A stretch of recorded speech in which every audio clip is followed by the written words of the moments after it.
Going ballistic. North Korea's Kim fires at least one missile into waters off Japan. Taiwan's day in the sun. For the first time in 193 days, Taiwan hit 000 COVID cases. YouTuber Xiao Yu is arrested for allegedly running a deep-fake porn ring. And the sky's the limit. How one brave Taiwanese woman proves that there are no mountains high enough.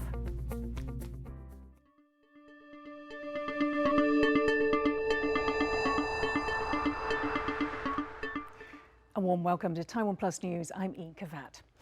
North Korea has fired a ballistic missile into the Sea of Japan, according to South Korean military sources. The launch comes as diplomats from the US and South Korea try to encourage Pyongyang to resume talks on its weapons and nuclear programs. Jaime Ocon has the story. Seoul is holding what is said to be South Korea's largest defense exhibition ever this week. And while it is also due to launch its own space rocket soon, its neighbors to the north are not too keen on the new developments. In its latest provocation, Pyongyang has reportedly fired more missiles off the coast of the Korean peninsula. It comes just hours after intelligence chiefs from the US, South Korea, and Japan held talks to find ways to bring North Korea back to the negotiating table. I reaffirm to Special Representative No Washington's strong commitment to working closely with our allies and partners, especially the Republic of Korea and Japan, to achieve complete denuclearization and a lasting peace on the Korean Peninsula. The U.S. wants North Korea to give up its nuclear weapons before sanctions can be eased, but North Korea has so far refused. In recent weeks, North Korea has carried out a range of tests which they claim include hypersonic, long-range cruise missiles, and anti-aircraft weapons. Some of these tests violate strict international sanctions, as Pyongyang is prohibited by the United Nations from testing ballistic missiles as well as nuclear weapons. We're very focused on North Korea's hardware, but not the software. We're more focused on the weapons tests and not the ideology behind the regime. And this is an inhumane, corrupt, murderous, unelected regime that tramples on its own people's rights and threatens its neighbors. North Korean leader Kim Jong-un has reiterated that he does not wish for war, but has clearly said that his country would need to keep developing such weapons for self-defense against enemies, namely the U.S., which he has accused of hostility. Klein Wang and Jaime Ocon for TaiwanPlus. Our reporter Louise Watt spoke to James Fretwell, an analyst at NK News, and asked him about the significance of North Korea's latest missile tests. South Korea believes that it was an SLBM launch, and submarine-launched ballistic missile test. Now, this is significant because South Korea only just launched its first ever SLBM last month, and shortly after that, North Korean state media published an article basically saying, well, great, but we can do that even better. And it looks like they might be trying to prove that today. It's a missile that is launched out of a submarine as opposed to a missile that would be launched from a land-based launching device. It's significant because on the Korean Peninsula, especially because, of course, North Korea is nuclear armed. So as are all the other SLBM possessing nations, except South Korea. So while both Koreas do possess these weapons, North Korea seems to have the upper hand because it can arm its missiles with nuclear warheads. The news of this test came hours after the US again called for dialogue with North Korea. Does this mean Pyongyang isn't interested in talking? I don't think anything has actually changed much in that regard. Every time US, South Korea, Korean and Japanese officials have been meeting recently, they've come out with the same statements over and over again, essentially saying, North Korea, we're ready to meet you anytime, anywhere, without any preconditions. But to North Korea, this just looks like a pointless outreach. I think North Korea really wants to know, if we meet, what are you going to give us in return? We want you to remove your hostile policy, which basically means sanctions, especially North Korea wants sanctions removal. And it is also very much against the US and South Korean military exercises that are conducted on the peninsula, and also South Korea's own military build-up. One new domestic case on Tuesday took the shine off Taiwan's 000 milestone. As James Chater reports, Monday was the first time in 6 months Taiwan had reported 24 hours of 0 domestic cases, 0 imported cases, and 0 deaths from COVID-19. 000. It's a figure Taiwan has waited 193 days to see. The COVID milestone is being celebrated by many in Taiwan, but officials in charge of the country's Central Epidemic Command Center are urging the public not to let their vigilance slide. 4月8号以来，我们再度睽违193天之后，那我们的本土境外移入死亡病例都是0例的，那我们当然觉得很高兴，也需要大家继续来努力。 The improved picture led Taiwan's government to announce on Monday a relaxation of eating and drinking restrictions on public transport. From Tuesday, people can eat and drink at long-haul bus stations, domestic airports and harbours.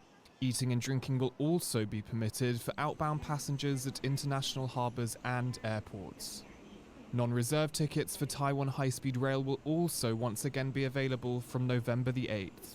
The number of weekly services will be reinstated to its usual level. 管制区内，你可以饮食，然后相关的餐饮业也开放。 Separately, Taiwan's 12th round of vaccine bookings has been dubbed the most complicated in history, after a surge in demand saw the system crash shortly after going live. The government has said it will add 5 vaccination stations in Taipei and allocate an additional 45,000 BioNTech vaccines to the city to help meet the demand. But those hoping for a swift return to normal life may be disappointed. Restrictions requiring mask wearing in most public venues and other rules are set to continue until at least November the 1st. And with only around 22% of Taiwan's population fully vaccinated against COVID, the wait may go on a while longer. Karma Xu and James Chater for TaiwanPlus. The homegrown vaccine Medigen is playing a big part in Taiwan's vaccination drive, but it hasn't completed phase 3 trials nor received WHO approval. I spoke to Medigen President Charles Chen to find out why it was given the green light while still undergoing trials. It's important to have a local vaccination program plus a vaccination facilities, vaccine facilities, because as you know, there are so many variants. Every month you see the new variant. So when you have a local vaccine possibility or vaccine facility or ability, you can provide a much better flexibility to solve this so-called variants problem. But not only that, the global need of vaccine is far more than what people can supply today. So I believe that the Medigen vaccine, when we ready, it is not only good for Taiwan, but also good for our friends overseas. So therefore, I think it's good that we continue to produce more vaccine and to produce a good vaccine. And you can watch the full interview on Wednesday here on TaiwanPlus News, and it will also be available online. Taiwanese YouTuber with millions of followers has been arrested for running a deep fake porn ring. Victims include famous singers, internet influencers, and even politicians. Ken Ning has more. Police carry stacks of money out of an office. The cash totaling 4.585 million Taiwanese dollars, or around 164,000 US dollars, is allegedly the earnings from a deepfake porn ring targeting local celebrities.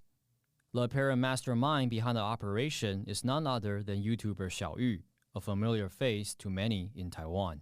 看到的画面呢，是小友我在大陆的一个 QQ 群，随便花150人民币买下的 AI 换脸软件。 In 2020, Xiao Yu told his followers about software he had purchased that could be used to create deepfakes. At the time, he warned about the dangers of fake news. Now, prosecutors believe he was using this same technology to create and sell pornography. It is alleged that Xiao Yu set up a subscription service through which he distributed the material. 那于昨日认为时机成熟，那持搜索票居票在朱姓范闲位于新北的住处及工作处所来执行搜索。 Xiao Yu was questioned at New Taipei City District Prosecutor's office before he was released on bail on Monday. He left without answering reporters' questions. As the scandal lit up social media, President Tsai Ing-wen took to Facebook to address the controversy. She said fake videos and news continue to be problems in Taiwan, with the use of deepfake technology in particular posing a threat to democracy. She added that the government is looking into strengthening the laws covering gender-based bullying online, including deepfakes. She also called on internet platform providers to do more to prevent such incidents. Patrick Chen and Ken Ning for TaiwanPlus. Crowds thronged the gates of Myanmar's most notorious jail on Monday night as prisoners were released in an amnesty by the country's military rulers. Former inmates waved from the windows of buses as they left insane prison in Yangon. Reunited families hugged and wept. State television said that 1,316 inmates were freed from prisons around the country. Charges against 4,320 others were suspended. Local activists say nearly 10,000 people have been arrested since the February coup. They include the country's ousted leader, Aung San Suu Kyi. Meanwhile, Myanmar's military ruler has blamed opponents of the junta for prolonged violence and unrest in the country. It is the first time Min Aung Hlaing has spoken publicly since he was excluded from an upcoming Association of Southeast Asian Nations summit. He accused the shadow civilian government and ethnic armed groups of sabotaging the ASEAN-led peace process.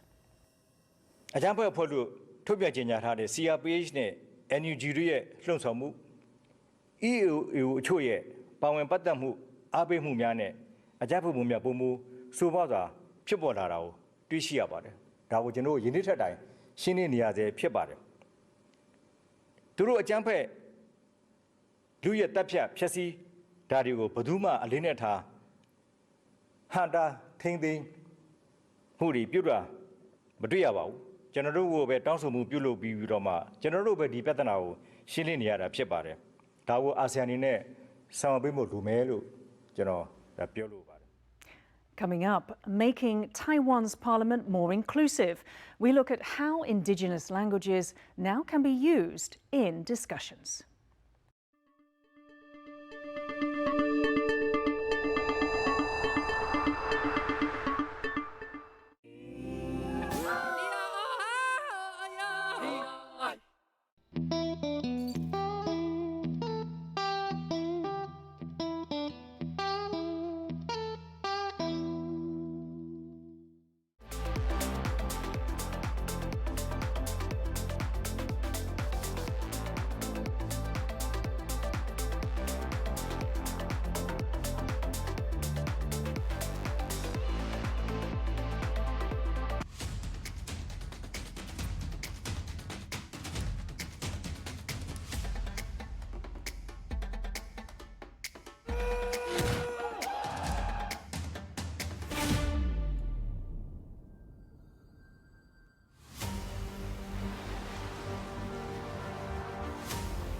最有人情味的地方。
Welcome back. You're watching TaiwanPlus News.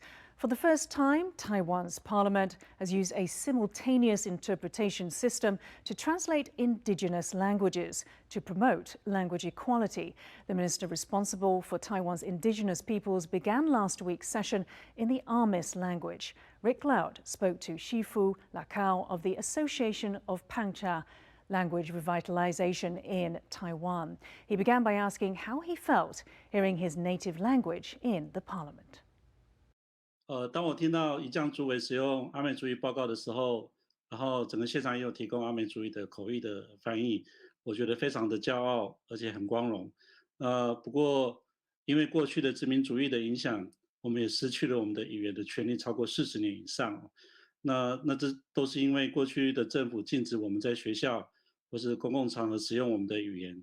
How do measures like the simultaneous interpretation system inside the parliament, what do they do to help protect indigenous languages? 今天我们在立法院看到族语进行官方的报告或是立法委员的质询，那这对语言权利来说是一个大进步，但是实际上它象征性的存在的意义也是一个事实，我们并没有办法进行常态性的使用我们的族语。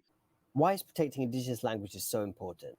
Sarikakao, ngaiho, usuan numita, u sabi pasuan no tatu asan kita nanto serangawan, rerai, disin, atau fana matu asai. Anini satu, iparuah kita tu suan no pangcah, kasasak tu kita aminanam, anu mafana kuawa numita sanu pangcahe, cahe tu kangutu kuawa numita amarapangcah. In that last answer, Shifu Lakao was speaking in the indigenous Amis language.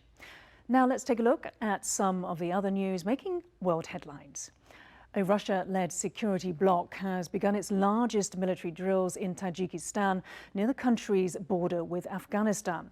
The Collective Security Treaty Organization's 6-day exercises involve over 5,000 personnel. They come amid rising tensions along the Tajik-Afghan border.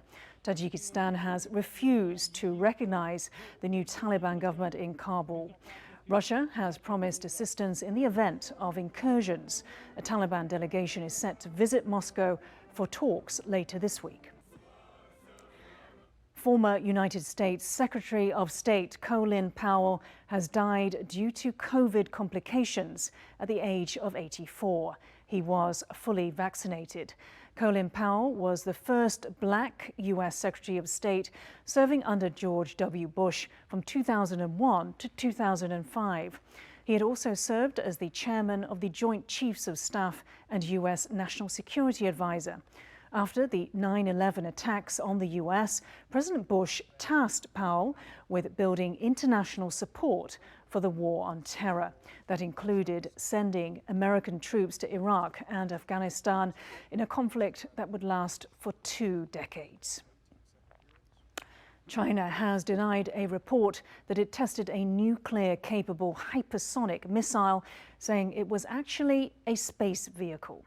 Foreign Ministry spokesman Zhao Lijian said in Beijing that China had carried out a routine test in July of technology to reuse the vehicle. Over the weekend, the Financial Times reported that China had tested a hypersonic missile in August that caught US intelligence officials by surprise. Hypersonic missiles can travel at 5 times the speed of sound and fly at lower altitudes than ballistic missiles. This makes them difficult to defend against. China Evergrande Group's onshore real estate unit has another yuan bond interest payment due this week. The company's debt crisis is now threatening the outlook for Asia's biggest economy. Fears have intensified that the crisis is spreading to more developers after a sudden default on bond payments by Fantasia Holdings earlier this month and a warning from Cynic Holdings Group that it will likely default on its next payment. On Monday, China reported third-quarter GDP growth of 4.9%, lower than analysts expected. I spoke to Jans Chiang, an analyst at research group Trivium. He explained how the Evergrande crisis is affecting other Chinese property developers. I think it's easiest to start with the credit and bond markets. And investors have certainly made a connection between what's happening with Evergrande and what could happen with other property developers as shares and bonds of Chinese developers have been negatively impacted.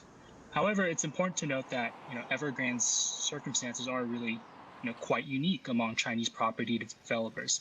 It is one of the most heavily indebted, and for years people have known about its creative financing practices, which certainly helps to disguise the risks. And it's also known for its seemingly arbitrary diversification. So really, Evergrande's impact on the economy should not be taken as a signal of what defaults from other developers would have on the economy. Now, in terms of its impact on economic activity specifically, Evergrande's default will obviously have the effect of slowing down some level of economic growth, simply because of the scale of its operations and the sheer number of projects it has across the country, and its role in both stimulating upstream and downstream economic activity. However, the extent to which there will be a slowdown and whether or not this will be a net slowdown will really depend on whether other developers and local governments will step in to restart stalled projects, continue projects, or even start projects where a lot of buyers have prepaid for their apartments. So is there anything else that Beijing can be doing in terms of the measures it takes to avoid this? Beijing wants Evergrande's issues to be resolved in an orderly manner, which is why the central government has already released instructions to the local Guangdong government on how to manage and resolve Evergrande's financial stress. Now, that is to say that we do not anticipate a bailout. However, the government is lending a helping hand, which is honestly a big help for Evergrande. So moving forward, we expect to see the Guangdong government to help the group sell as much as possible, make sure banks don't cut Evergrande off, and that suppliers and other creditors don't sue Evergrande all throughout the country and cause further financial distress to it. And most importantly, we see that the local government, in this case the Guangdong government, to be actively coordinating buyers for these assets and making sure that Evergrande is paid fair prices for these assets. A mountain climber from Taiwan has become the first woman to scale one of the world's highest mountains and one of the most dangerous. Louise Watt has this story. Proudly holding up the Taiwan flag after reaching the summit of the world's third highest mountain. Grace Tsang on Saturday became the first woman to reach the peak of Kangchenjunga in fall, a season known for having especially difficult snow conditions. The 28-year-old is the only female member of the team to scale the remote mountain high on the Nepalese-Indian border. They are the first climbing team to reach the summit in fall in 17 years. Tseng shared her success in a video on Facebook. 昨天跟今天的好天气就好顺利登顶，好想哭。 Over the past 5 months, Tseng has conquered 4 mountains over 8,000 meters, including the world's highest, Mount Everest. Kangchenjunga has an elevation of 8,586 meters and is smaller only than Everest and K2. It is known as one of the most difficult 8,000-meter climbs. 这种高海拔的话，它最困难、最危险的地方，第一个雪崩，这是在什么世界级的顶尖好手都无法避免的。所以说，这种前后队友之间的互相帮助，这很重要。 Tseng's next step is the world's second highest mountain. She aims to become the first Taiwanese to scale K2 in winter, a notoriously difficult challenge. Temperatures of 70 degrees below zero await her. James Rayner and Louise Watt for TaiwanPlus. Thanks for watching TaiwanPlus. We'll leave you with some images of these 2 kangaroos kicking and fighting that went viral. Stay safe and see you next time.